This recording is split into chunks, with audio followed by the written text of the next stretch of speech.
तर ठाकरे गटाचा महाराष्ट्रभर आंदोलन होणार आहे। कलंकित मंत्र्यांविरोधात हे आंदोलन केलं जाणार आहे। महाराष्ट्राची प्रतिमा बदनाम केल्यानं आक्रमक होत हे आंदोलन केलं जाणार आहे। मंत्रिमंडळातनं काढून टाकण्याची मागणी यावेळेला करण्यात येणार आहे। तर कलंकित मंत्र्यांविरोधात ठाकरे गटाचं हे आंदोलन असणार आहे आणि महाराष्ट्राची प्रतिमाच बदनाम केल्यानं आक्रमक होत ठाकरे गटाकडनं जोरदार आंदोलन केलं जाईल।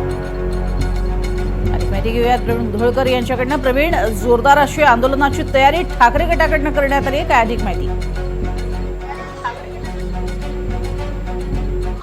गेल्या काही काळामध्ये राज्यामध्ये ज्या मंत्र्यांविरुद्ध महायुतीच्या आरोप झाले आणि काही व्हिडिओ सुद्धा बाहेर आले, ज्या पद्धतीनं कोकाटेंचा व्हिडिओ असेल, विधिमंडळामध्ये अधिवेशन सुरू असताना ते या परिसरामध्ये रमी खेळत होते असा आरोप झाला। त्यामुळे हे जे मंत्री आहेत त्यांच्या विरुद्ध आंदोलन जे आहे ते आता तीव्र केलं जाणार आहे। त्यामुळे उद्धव बाळासाहेब ठाकरे शिवसेना या पक्षाच्या वतीनं हे आंदोलन केलं जाणार आहे आणि या आंदोलनाच्या माध्यमातून कलंकित मंत्री जे आहेत त्या कलंकित मंत्र्यांच्या संदर्भामध्ये हे आंदोलन केलं। याला दुसरं किनार अशी आहे, काही जे मंत्री आहेत म्हणजे एक मंत्री जे आहेत मुंडे, ते मुंडेंना सुद्धा परत घेण्यात येऊ नये, धनंजय मुंडेंना, त्यासाठी सुद्धा हे आंदोलन जे आहे हे आंदोलन असणार आहे। कारण की काही बातम्या अशा आल्या होत्या की धनंजय मुंडेंना परत घेतलं जाईल।